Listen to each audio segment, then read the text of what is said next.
Tesla's going to have a tough time ahead of them when it comes to servicing all of these new Model 3s. So I wanted to dig into some of this data and try to see what they're doing and if they're going to be able to handle it. Stay tuned. Hey, thanks for joining me. I'm Ben Sullins, this is Teslanomics, where we decode the data behind Tesla. Each week, what I do is I find some data and some question that you have or others have been asking me, and I try to dig into it and see what the data really shows. So forget all the appeal and the flashiness, of course. Teslas are incredibly sexy and it's fun to look at that stuff. But here on this channel, we pay more closer attention to the facts and the figures, and we try to do it in a fun and engaging way. So if you're new here, I'd love for you to join us. Click subscribe. It won't cost you a thing, and you can unsubscribe at any time. Also at teslanomics.co, you can sign up and get all of these plus all the other deals and things we're doing direct to your inbox. So I hope to see you there, and let's dive into the data now. So when I first started looking at this, what I wanted to do was find out where are the service centers. So I went to tesla.com and I found that there's actually a map of them, and you can see that here. So with this map, I can look at stores, galleries, superchargers, etc. But service centers is what I was interested in. And you can see there's actually big chunks of the United States here that don't have any service centers. Now, if I want, I can find a different location. Maybe let's go to Spain, one of my favorite countries. And hello to Spain if you guys are watching.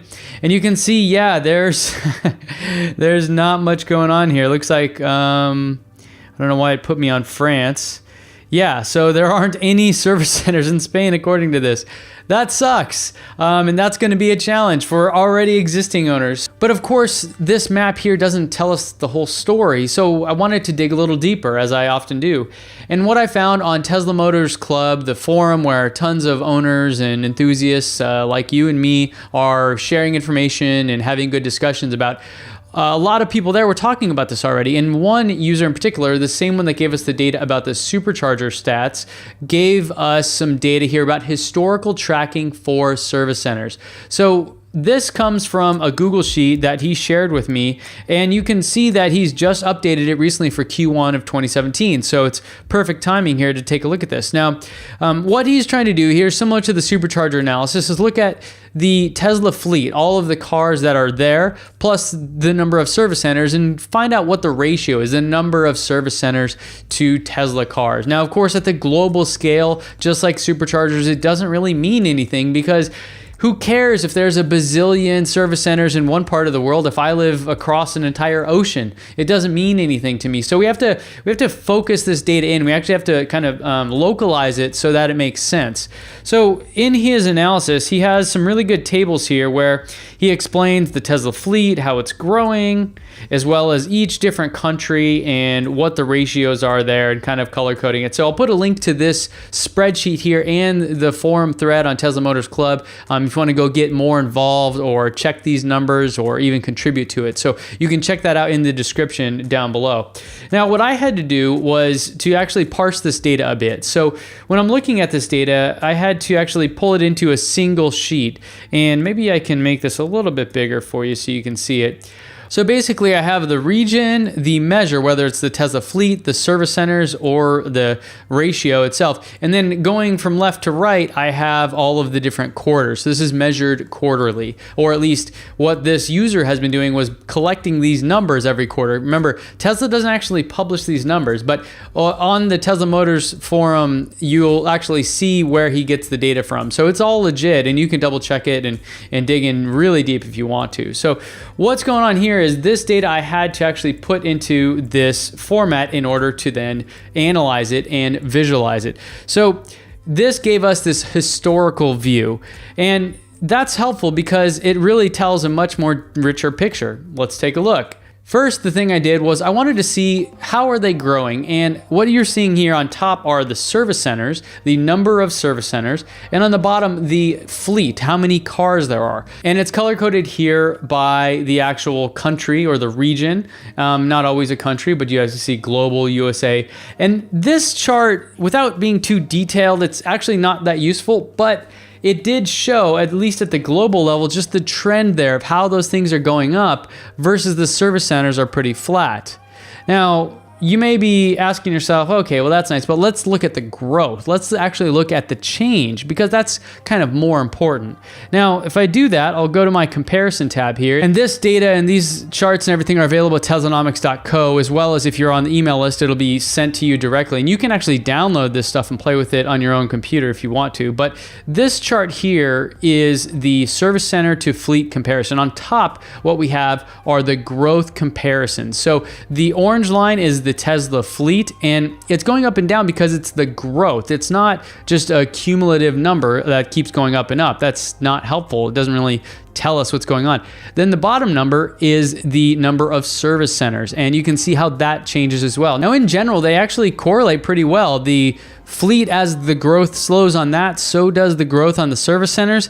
Now, granted, service centers are a bit harder to plan, right? I can pump out a car in a manufactory. I can't really do that in a service center. There's leases, you have to hire people and ship things there.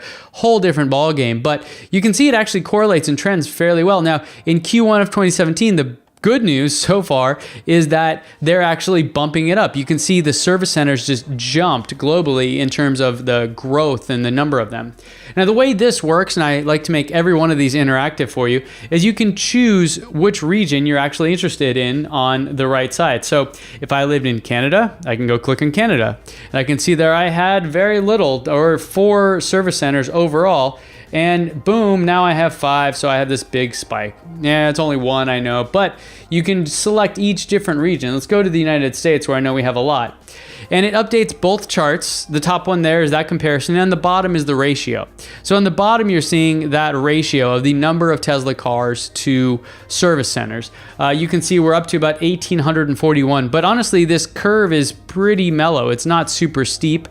What's going to happen when the Model 3 comes is a whole different ball game. I'm definitely going to keep tabs on this as that happens and update these things and revisit them, because for owners like myself and like you, or maybe if you're a potential owner, this is something that you're going to want to be aware of. Now, time out from the data for a second. I've had 2 issues with mine, and I had the windshield wiper that was broken, if you remember that video, and I also had a battery replaced. The reason this is relevant is because both of those were free, first off, but they came to my house to perform them. I have video for it. I'm not lying about that. They actually come to your house. And in fact, if we take a look at the transcript from the recent earnings call, what you'll see is that they actually address this. And this is part of the plan. This is how they're going to handle it. I think it's brilliant. So let me just read this to you from them. It says, ahead of the Model 3 launch, we are re-engineering and expanding our operations as we anticipate the needs of a much larger family of Tesla owners. In service, since more than 80% of our repairs are so minor that they can be done remotely, we are expanding our mobile repair service that allows Tesla to make vehicle repairs at an owner's home or office. In February, we opened a 168,000 square foot vehicle delivery center in Hong Kong, and we plan to accelerate expansion of the supercharger network this year, starting with doubling our number of North American supercharger locations in 2017. So I agree with this. This makes sense, and it isn't reflected in our data. So that's why I wanted to take a time out there, because while we look at this data, what we're looking at are service centers, and the service centers themselves don't necessarily address this mobile fleet. Now, I don't know, I assume that the mobile fleet has a home base where they can go to, and that may be classified as a service center, but it may not be. They may actually have a kind of behind the scenes place where people cannot go, but it's just for them to launch out of, park their vehicles and that kind of thing. So I think this strategy is brilliant. I agree with it because I understand it from my own personal experience. And I think, if we look at the jobs and what they're actually doing, it's true. So that was my next thought here, was let's dig in and see, well, are they actually hiring? And in fact, they are. If you go to Tesla.com and you take a look at the careers section, what you can do is you can actually see all the service jobs, and it is pretty exhaustive. It's quite long. So rather than have you go through all those yourself, I did what I do and I parsed it out for you. So first, I wanted to look at the most popular locations for service jobs. Well, no surprise, Fremont, California, the headquarters is where they are. And there's currently 73 postings as of this recording. Now that may change. Maybe it's one of you. But as you see, as you go down, these are pretty worldwide. There's even remote work locations, 15 jobs currently in the service industry. And as you go down, you can see there's even things like remote work location, which are in the service category. So there may be some of those folks in there. Now you can dig in and see the job titles and filter all that on their website. You can go do all that, but you can just see that there are a ton of jobs that are hiring a lot here. And in fact, if I go, I actually made a map of this as well. And so you can see a map of where they all are. For a lot of these, I actually had to go find the latitude, longitude of every little dot. So if you're near one of those little dots that is not in a big city and you're on this map, let me know, because I don't know. Thank you for joining us, and I'm excited that my little bit of work I put in there meant something to you. But you can see here, so in this map, the way it works is I can actually filter it. So let's say I want to go and to look at Europe. Cool. So now I have Europe. Maybe I want to see, okay, well, let's go back to Spain.